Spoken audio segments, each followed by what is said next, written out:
नमस्कार, बहुत स्वागत है आपका। मैं हूं आपके साथ नेहा दुबे और बुलेटिन की शुरुआत बड़ी खबर के साथ। बड़ी खबर पर लगातार बना हुआ है, दिल्ली में खिला है कमल। अब की बार दिल्ली में बीजेपी की सरकार, दिल्ली की कुर्सी पर कौन काबिज होगा, ये अब प्रश्न चिन्ह ही रह गया, क्योंकि भारतीय जनता पार्टी ने बाजी मार ली है। बता दें आपको कि दिल्ली में बीजेपी का चमत्कार हुआ है और आम आदमी पार्टी के बड़े बड़े नेता धराशायी हो गए हैं।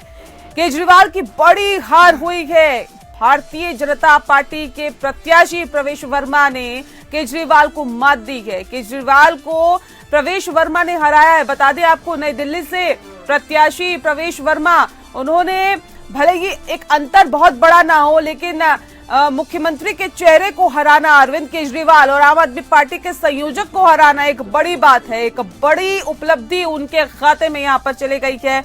बता दें आपको कि प्रवेश वर्मा साहिब सिंह वर्मा के बेटे हैं और अपने ही उन्होंने राजनीति में अपने आप भी एक मुकाम हासिल किया है। इस वक्त आपको बता दें कि केजरीवाल को मात तो दी है, लेकिन साथ ही साथ बड़े चेहरे जैसे मनीष सिसोदिया की बात करें, वो भी जंगपुरा से हार गए हैं। अब कौन दिल्ली का सीएम बनेगा, ये एक बड़ा सवाल है कि भारतीय जनता पार्टी किसके चेहरे पर आगे बढ़ती है, या दिल्ली की सल्तनत के लिए जिस दूल्हे की बात की जा रही थी वो सहरा किसके सर बंधता है। सीएम के फेस आपको बता दें कौन होगा, इस पर एक सस्पेंस अभी है, लेकिन जल्दी जल्दी ये सस्पेंस भी खत्म हो जाएगा। प्रवेश वर्मा सबसे आगे है वैसे सीएम के अगर रेस में देखें तो, क्योंकि एक बड़ी उपलब्धि हासिल की है, केजरीवाल को हराया, तो जाहिर तौर पे इनाम के भी हकदार है। लेकिन भारतीय जनता पार्टी में अक्सर देखा जाता है जिसका नाम आगे चलता है वो कहीं पीछे छूट जाता है। किसके सर पर सहरा बंधेगा, एक बड़ा सवाल है। लेकिन फिलहाल आपको बता दें कि तमाम जो कार्यकर्ता है जीत से गदगद है। ये तस्वीरें आप देखिए, दिल्ली कार्यालय की तस्वीर है भारतीय जनता पार्टी के, और किस तरह से जब कमल खिला है, क्योंकि एक लंबे वक्त तक एक सूखा पड़ा था। भारतीय जनता पार्टी दिल्ली की सल्तनत पर काबिज नहीं हो पा रही थी, और वो सूखा जब खत्म किया है तो जाहिर तौर पर कार्यकर्ताओं में जोश, उत्साह, उमंग और खुशी होना लाजमी हो जाता है। देखिए किस तरह से ढोल नगाड़े की धुन पर, बैंड बाजे की धुन पर थिरकते हुए जो कार्यकर्ता है वो यहाँ पर दिखाई दिए। एक तरफ मिठाइयां बन रही थी तो दूसरी तरफ कार्यकर्ता जो है वो जश्न में डूबे हुए थे। जाहिर तौर पर ये बताता है, ये जताता है कि दिल्ली की जो जनता है उसने भले ही बहुमत भारतीय जनता पार्टी को दिया हो, लेकिन ये जो मेहनत है वो कार्यकर्ताओं की मेहनत है जो रंग लाई है। और काफी वक्त से जब भारतीय जनता पार्टी संतोष करके बैठी थी दिल्ली में, देखिए 2014 में नरेंद्र मोदी की सरकार बनी थी और तब से कोशिशों में जो है वो और ज्यादा की जा रही थी कि दिल्ली की कहीं ना कहीं सत्ता जो है वो पाई जा सके। लेकिन अब वो कोशिशें कामयाब हुई है, मेहनत रंग लाई, लेकिन यहां पर थोड़ा सा इंतजार भारतीय जनता पार्टी को करना पड़ा।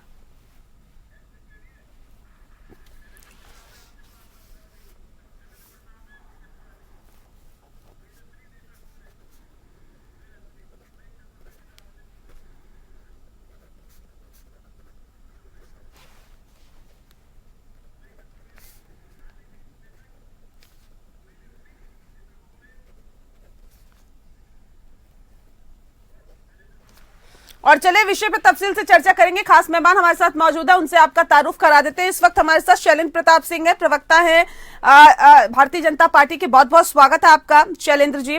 सुनील अत्री जी हमारे साथ जुड़ गए हैं, नेता है कांग्रेस के। सुनील जी आपका भी बहुत बहुत स्वागत है। और उमेश चतुर्वेदी जी हमारे साथ जुड़ गए हैं जो कि राजनीतिक विश्लेषक है। उमेश जी आपका भी बहुत स्वागत है। इस खास शुरुआत इसकी हम करते हैं, सीधे शैलेंद्र जी का रुख कर लेते हैं। शैलेंद्र जी, जीत से गदगद दिखाई दे रही है भारतीय जनता पार्टी, कार्यकर्ता भी थिरकते हुए नजर आ रहे हैं, मिठाइयां भी बननी शुरू हो गई है, जो पहले से ही शुरू हो गई थी अब तो बंटनी भी शुरू हो गई है। कैसे देखते हैं, और ये जीत का श्रेय किसके सर पर?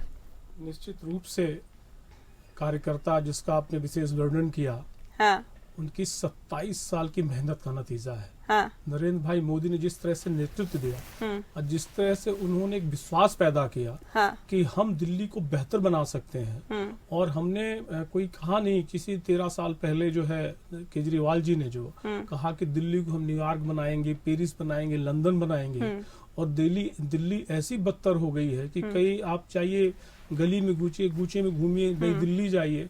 उन्होंने कहा कि इससे बेहतर तो मेरा गांव है, जहाँ गांव पे अच्छी नालियां हैं, स्वच्छ जल है, स्वच्छ वातावरण है, और झूठ नहीं है। जितनी स्टेट गवर्नमेंट की पॉलिसीज हैं, चाहे राष्ट्रीय नेशनल गवर्नमेंट की पॉलिसी है, सबको बकायदा जो है अंतिम व्यक्ति तक पहुंचाया गया और अंतिम तक तो वहां लाभ पहुंचा। आज की जीत के मायने अगर मुझसे आप पूछे, तो सचमुच आज दिल्ली ने उन लोगों को हराया है जो राष्ट्र विरोधी गतिविधियों इन्वॉल्व थे। पन्नू के माध्यम से केजरीवाल ने जो यहाँ पे जिस तरह से एक अनकॉन्स्टिट्यूशनल सरकार या फिर कहें कि राष्ट्र विरोधी ताकतों का जमावड़ा जमाया था यहाँ पे, और उन्होंने 23 जनवरी 2014 अगर याद हो आपको, कुछ दिन पहली बार उन्होंने धरने में बैठे थे कि 26 जनवरी हम नहीं मनाने देंगे, तो राष्ट्र विरोधी काम किया। उसके बाद आप देखेंगे जब उनको शराब घोटाले पे नोटिस भेजा गया, तो 9 बार उन्होंने नोटिस को जंप किया, सम्मन को जंप किया। इस तरह उन्होंने कानून को अनदेखा किया। ये किसकी क्वालिटी होती है? ये अर्बन नक्सल की क्वालिटीज होती हैं कि संविधान को न मानना, कानून को चुनौती देना। इसलिए केजरीवाल की हार, आप पार्टी की हार, केजरीवाल की हार एक अर्बन नक्सल की हार, एक ऐसी विचारधारा की हार है जो राष्ट्र विरोधी थी। दूसरी चीज आप देखेंगे जी, सिसोदिया जी भी हारे, आपको किससे पता चला? सिसोदिया की हार दिखाता है कि किस तरह से शराब पॉलिसी को, शराब की नीति को, और जो शराब नगरी बनाने की जो मंशा थी आप पार्टी को, उसको दिल्ली की जनता ने हराया। किस तरह शिक्षा पॉलिसी जिसमें उन्होंने बच्चों के जो है पेन, पेंसिल, ब्लैक बोर्ड घोटाला जो 900 करोड़ से ज्यादा घोटाला था, जिस शिक्षा पॉलिसी को प्रचारित करके यूएन से इनाम लाए थे, सम्मान लाए थे, इस तरह से दिल्ली की जनता को उन्होंने लूटा। फिर 78,000 करोड़ का सबसे बड़ा घोटाला जो जल बोर्ड घोटाला था, जल बोर्ड के अंतर्गत ही ड्रेनेज सिस्टम आता है, और पूरे शहर को नाली में तब्दील कर दिया। वो वायदे और दावे भी रहे ना जो किए गए थे, लेकिन वो हकीकत में धरातल पर उतर नहीं पाए। मैं अभी फिलहाल रुक कर लेती हूँ सुनील अत्री जी का। सुनील जी, कोशिशें तो की गई थी भरपूर, शीला दीक्षित के काम को और उनके नाम को भुनाने की भी कोशिशें की गई थी, लेकिन सर एक बार फिर से खाता नहीं खुल पाया। ऐसा है जी, कांग्रेस ने जो चुनाव लड़ा पूरे दमखम से लड़ा, लेकिन जनता ने उसमें जो है कोई उसको हम वो नहीं कर पाए। तो इसमें तो हम कुछ नहीं कह सकते, लेकिन कांग्रेस की नीति थी। अब दिल्ली का ये दुर्भाग्य है कि आपदा गई और विपदा आ गई। अभी तो दुर्भाग्य दिल्ली का मतदाता जैसे भी निर्णय लिया वो स्वीकार है, उसमें क्या करें। राहुल गांधी ने सर बहुत समझाने की कोशिश की कि मोहब्बत की दुकान हम खोलेंगे, लेकिन जनता ने नकार दिया सिरे से। प्रियंका गांधी ने चुनाव प्रचार किया, लेकिन सिरे से नकार दिया जनता ने। ऐसा होता है, तो जनता जनार्दन है, उसका तो क्या कर सकते हैं। वो तो 2013, 14, 19, 20 में भी जो है विधानसभा दिल्ली के हुए थे, तब नकार दिया था इन भाजपा को भी और कांग्रेस को भी थे। तो जनता का तो कोई वो है ही नहीं इसमें, क्या कह सकते हैं। नहीं, नकारना ठीक है, लेकिन सर बुरी तरह से नकारना, इसे क्या कहेंगे? 13 में 32 सीट आई थी भारतीय जनता पार्टी को, सबसे लार्जेस्ट पार्टी थी 13 में। नहीं, वो बात ठीक है आपकी, लेकिन कभी भी दिल्ली की जनता ने 27 साल की ये कहिए कि 13 में विपदा गई थी, 25 में आपदा चली गई। अगर आप बीच में ना बोले, आप ही बोल लीजिए, मैं थोड़ी देर चुप हो जाता हूँ। आप बोल लीजिए, पहले आप बोल लीजिए, मैं बोल सत्य बोले आप, इतना ही आपसे रिक्वेस्ट है। आप बीच में ना बोले, जब आपका नंबर आएगा बोल। नहीं ठीक है, अच्छा रखिए अपनी बात रखिए सुनील जी। उसमें ऐसा है जी, अब दिल्ली की जनता ने देखा कि भाई अब केजरीवाल को तो भगाना है, क्योंकि केजरीवाल जो है मेरा जो स्पष्ट वर्ड है, ये एक नंबर का धूर्त पॉलिटिशियन है। इसने दिल्ली को बर्बाद किया है और भारतीय जनता पार्टी की बी टीम के रूप में इसने काम किया था। सबसे गहरा दोस्ती, सबसे गहरा दुश्मन होता है, इसलिए इसको गया। मुझे इस बात की खुशी है, कांग्रेस भले ही हार गई, लेकिन केजरीवाल हार गया, मुझे इस बात की बहुत खुशी है। और दूसरी खुशी जब होगी, जो इसने दिल्ली के स्कूलों में घटोले करे, दिल्ली के संसाधनों का इसने दुरुपयोग करा, दिल्ली के जो मीडिया था इसको इसने ऐसा काबिज करा, कभी इसने प्रेस कॉन्फ्रेंस नहीं करी, और पूरे दिल्ली का पैसा इसने कर्नाटका, उड़ीसा, तमिलनाडु, तेलंगाना, केरला, कहाँ इसने पेपर में अभी भी एडवर्टाइजमेंट दे रहा था, टीवी में। दिल्ली वो खुलेगी, जब ये सरकार बनेगी तो इसका ये घटोले खुलेंगे।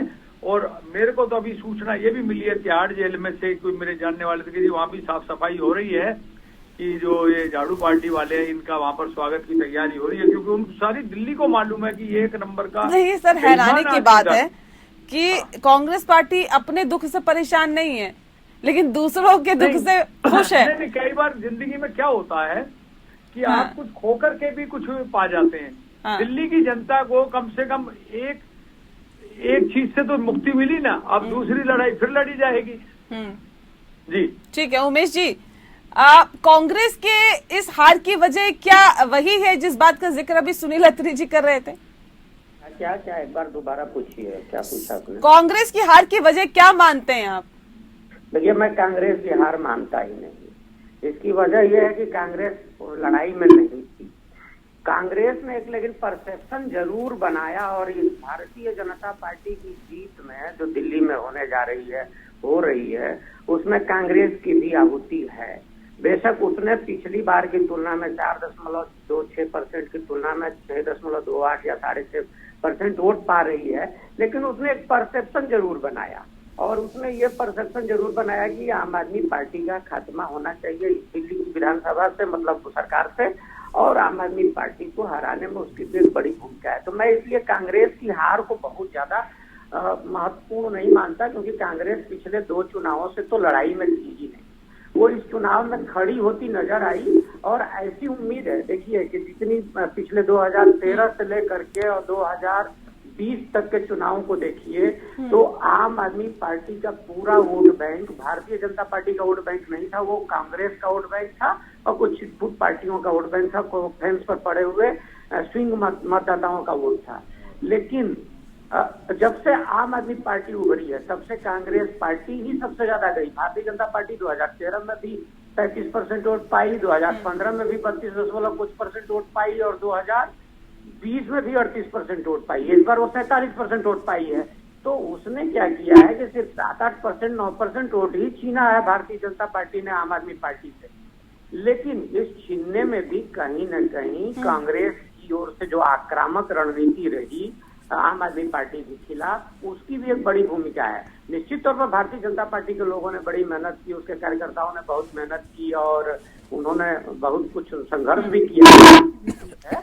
लेकिन कांग्रेस की हार मतलब बहुत ज्यादा मैं इसको नहीं उस तरह से नहीं देखता। जी, क्या ये उम्मीद की जा रही थी कि अरविंद केजरीवाल अपनी सीट नहीं बचा पाएंगे, मनीष सिसोदिया अपनी सीट नहीं बचा पाएंगे, आतिशी ने भी बड़ी मुश्किल से अपनी सीट बचाई, हालांकि पहले तो वो पीछे चल रही थी और फिर आगे हो गई, अब तो जीत गई हैं? देखिए, मैं नई दिल्ली इलाके में, मैं जहाँ बैठता हूँ, जहाँ काम करता हूँ, तो नई दिल्ली इलाके का इलाका है, और यहाँ की हवाओं में वो मैसेज था कि जिस तरह से अरविंद केजरीवाल ने 2013 में शीला दीक्षित को हराया था 25,000 वोटों से, कुछ इस बार उन्हीं के साथ होने जा रहा है।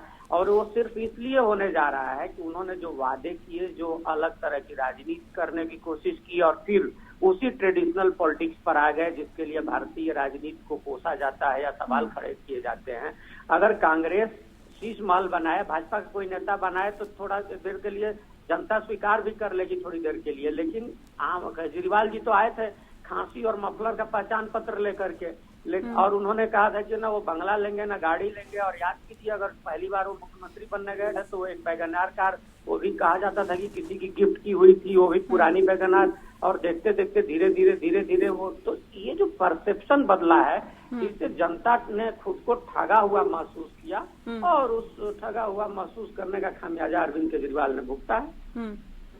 ठीक है, लेकिन यहाँ पे एंटी इनकम्बेंसी भी फैक्टर था यहाँ पे शालिंदी जी, इस बात को तो मानेंगे ना आप? क्योंकि देखिए, एक सरकार जो 10 साल तक रहती है, उसके खिलाफ थोड़ा बहुत रहता है जनता में आक्रोश, और उसके बाद ये भ्रष्टाचार। अभी आम आदमी पार्टी के नेता भी कह रहे थे कि आप लोगों ने दुष्प्रचार किया, इस वजह से आपकी जीत हुई। कानपुर में लड्डू की दुकान है, उस पे लिखा रहता है कि ठग्गू के लड्डू क्या नाम है, ऐसा कोई सगा नहीं जिसको हमने ठगा नहीं। हाँ।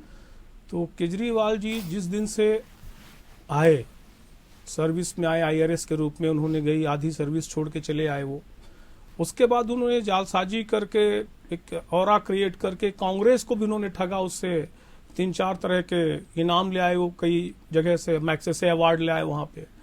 उसके बाद उन्होंने एक तरह से NGO चलाया, उन्होंने कहां से पैसे लिए सबको पता है, PCRF फाउंडेशन कहां से आई, अमेरिका की फंडेड एक NGO थी। तो शुरुआती दौर से ही इनकी जालसाजी, इनका झूठ, इनका फरेब, जो लोग इनको जानते थे उनको पहचानते थे, उनको पता था कि किस तरह के व्यक्ति हैं इनिशियल डेज से।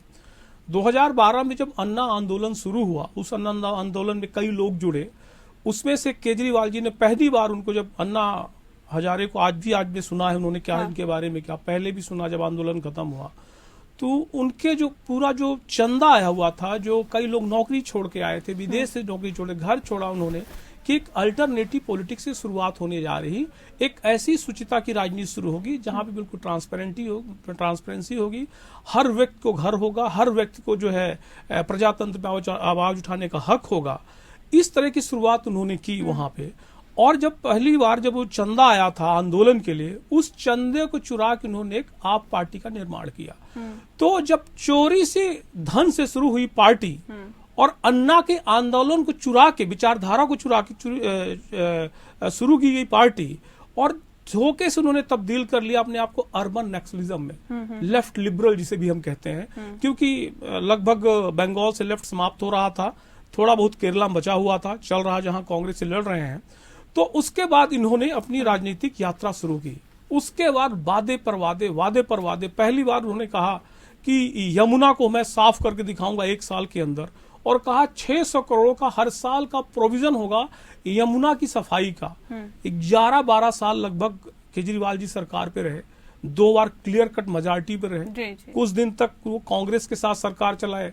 हमारे कांग्रेस के मित्र कह रहे थे कि इससे ज्यादा जन विरोधी, इससे ज्यादा भ्रष्टाचारी, इससे ज्यादा फरेबी आदमी उन्होंने संसार में नहीं देखा। तो 2014 में सरकार बनाई थी तो पता था कि जब लोकसभा में आपने उनके साथ गठबंधन किया तब भी आपको नहीं पता था, आपको तुरंत उसके बाद पता चला कि अरे ये तो भ्रष्टाचारी है, ये तो गैर कॉन्स्टिट्यूशनल व्यक्ति है, अरे ये तो देशद्रोही व्यक्ति है। तो आप उनके साथ गठबंधन में चुनाव लड़ते हैं, उनके साथ सरकार बनाते हैं, फिर कहते हैं भाजपा की बी टीम है। मुझे लगता है ये दोनों चट्टे बट्टे एक ही तरह के लोग हैं। और खास देखिए इनमें सिमिलरिटी देखिए आप पार्टी और कांग्रेस में, एक तुरुपता देखिए, इनके टॉप के जो लीडरशिप है सभी बेल में बाहर है। सोनिया गांधी है, राहुल गांधी है, ये बेल पे बाहर है। इनके खिलाफ केसेस चल रहे हैं। शराब नीति को लेके ये आपके केजरीवाल जी, आपके सिसोदिया जी, आपके आतिशी भी जल्दी जाने वाली है, सत्येंद्र जैन जी हो गए, ये सब बेल पे बाहर हैं। इनको अभी कोर्ट से एक्विटल नहीं मिला है ना, ये सब बाहर हैं। तो इनमें बेहतर अलायंस है। इस चीज को दिल्ली की जनता ने समझा, इनकी फरेब को समझा, और एक जो लोक लुभान पॉलिसी थी इनकी कि थोड़ा सा दिखावा करके, थोड़ा सा रिलीफ ओरिएंटेड पॉलिटिक्स है, कि थोड़ा सा जैसे उन्होंने कहा कि हमने जो है महिलाओं के लिए जो है बस यात्रा माफ कर दी है। अब बस कितने घंटे में आती थी आपको पता है? 4-4 घंटे में एक राउंड बस आती आपने भी बहुत किए हैं। निश्चित रूप से वादे हमने किए, वादे हमने महाराष्ट्र में किए, वादे हमने मध्य प्रदेश में किए, वादे हमने राजस्थान में किए, वादे हमने छत्तीसगढ़ में किए हैं।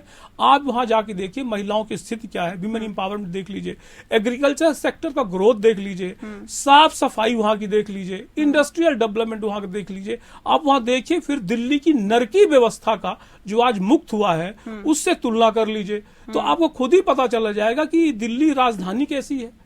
दिल्ली राजधानी है, दुनिया के सबसे बड़े बड़े लोग आते हैं, दुनिया के टॉप लीडरशिप आती है, उनके प्राइम मिनिस्टर प्रेसिडेंट आते हैं, और एक ऐसी दिल्ली जो नाली के रूप में दिख रही है। ठीक है, अत्री जी का मैं रुक कर लेती हूँ। अत्री जी देखिए, कह रहे हैं यहाँ तो कांग्रेस कहीं रेस में थे ही नहीं, मतलब ये कहा जा रहा था कि देखिए त्रिकोणीय मुकाबला है इस बार, कांग्रेस कहीं रेस में वाकई नहीं थी क्या? ये जो चुनाव प्रचार हुआ ऐसे ही हुआ, या फिर उतने बेहतर तरीके से चुनाव ही नहीं लड़ा गया?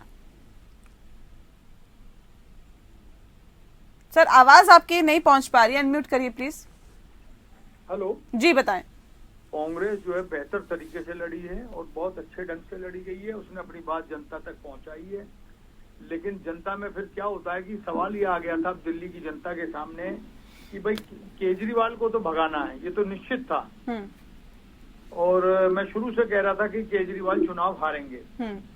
अब उसमें कई बार ऐसे समीकरण बैठ जाते हैं कि कोई जो आदमी कांग्रेस को वोट देना चाह रहे हैं वो फिर उस टाइम जो है फिर वो डाइवर्ट हो गए कि भाई ये किसी तरीके से केजरीवाल को रोकना बहुत जरूरी है। तो केजरीवाल जो है दिल्ली का एक कलंक है, इसने दिल्ली को बर्बाद किया। इसमें सवाल मैं मैं कांग्रेस से बिलोंग करता हूँ, वो बात ठीक है, लेकिन हमारा जो पहला ध्येय होता है वो जनता का हित होता है।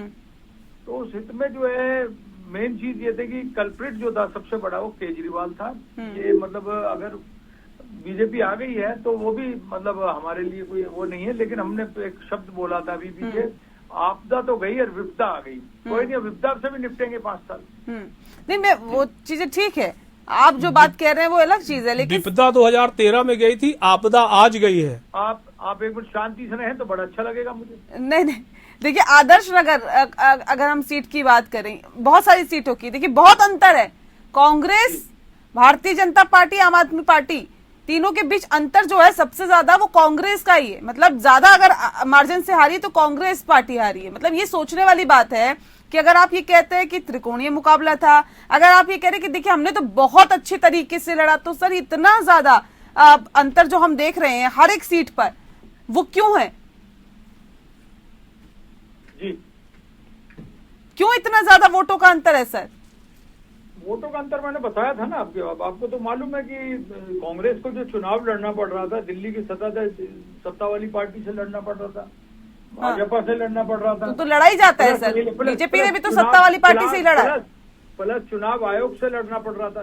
3 जगह से आप जब वो लड़ रहे थे तो आपको मालूम है कि हमारे जो मुख्य चुनाव आयुक्त हैं राजीव कुमार कितने भ्रष्ट हैं, उनके कितने प्रूफ आ चुके, लेकिन क्या कर सकते हैं। नहीं, ये तो चुनाव की बात कहा जाता है ना सर, ये तो हर बार होता है। अब ईवीएम पे तो ठीकरा नहीं फोड़ेंगे ना। नहीं, ईवीएम, मेरी बात सुनिए, ईवीएम तो ठीक थी इस बार। हेलो, आप मेरी बात तो सुनिए, ईवीएम पे तो नरेंद्र मोदी ने भी बोले थे, 2009 की वीडियो है कितनी, जिसमें ईवीएम उन्होंने कहा था।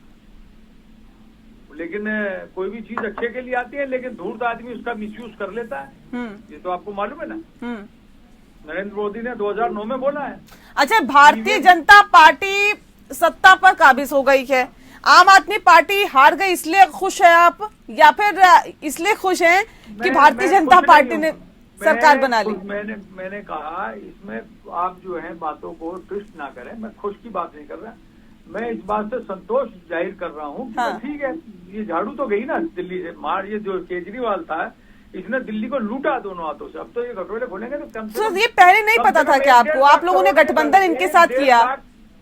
आप मेरी बात सुने, 1-1.5 लाख करोड़ के घटोले निकलेंगे, क्योंकि मैं दिल्ली से। नहीं, वो तो ठीक है, वो तो आपके लिए भी ये लोग कहते रहे थे कि जब हम सत्ता में आएंगे तो शीला दीक्षित के कच्चे चिट्ठे खोल देंगे, बहुत घोटाले इन्होंने किए हैं, कुछ हालांकि साबित नहीं कर पाए, वो एक अलग चीज है। लेकिन सवाल इस बात को लेकर भी है, शीला दीक्षित, देखो बोलना हर एक का, एक कुछ आदि बोलते हैं, हम तो काम करने वाली पार्टी से हैं। आपको तो मालूम होगा कि जब शराब का वो शुरू हुआ था, जिसमें एक ऑफिसर थे मिस्टर आनंद तिवारी, जो दिल्ली दानिश ऑफिसर थे, वो भी इसमें सस्पेंड हुए थे, और उसके तो हाथ में कुछ था नहीं। मैं तो पहले ही कह दिया था, 4500 करोड़ का जो रेवेन्यू दिल्ली का आता था वो 150 करोड़ में सल्टा दिया केजरीवाल ने। इसने तो इतनी चोरी करी है, मेरे पास प्रूफ पड़े। मतलब एक चोर के साथ आपने कहा चोरी की, चोर है, भ्रष्टाचारी है, और एक बात सुनिए, कलंकी है, न जाने क्या क्या शब्दों का इस्तेमाल आपने किया, उनके साथ आपने गठबंधन किया था। हेलो, कुछ गलतियां होती है ना जीवन में, वो रुबिया उससे नहीं करी थी जम्मू कश्मीर में, आजादी से पहले जो है मुस्लिम लीग से नहीं करी थी इन्होंने, श्यामा प्रसाद मुखर्जी ने करी थी ना मुस्लिम लीग से, गठबंधन किया था ना। इतनी दूर जाने की जरूरत नहीं है सर, वो तो हाल ही में महबूबा मुफ्ती के साथ भी इन्होंने गठबंधन कर लिया था। बहरहाल वो एक अलग चीज है, लेकिन सवाल इस बात को लेकर है कि क्या ये कांग्रेस ने सोचा था कि खाता भी नहीं खुल पाएगा? ये उम्मीद की थी कि हार तो ठीक है, हमें तो उम्मीद थी कि 7-8 सीटें हम जो है जीतेंगे, हाँ, लेकिन नहीं हो पाया। बहरहाल चलिए, बहुत शुक्रिया आप सभी मेहमानों का हमारे साथ सीधे चर्चा में जुड़ने के लिए। इसी के साथ एक छोटा सा ब्रेक लेना, जल्द लौटते।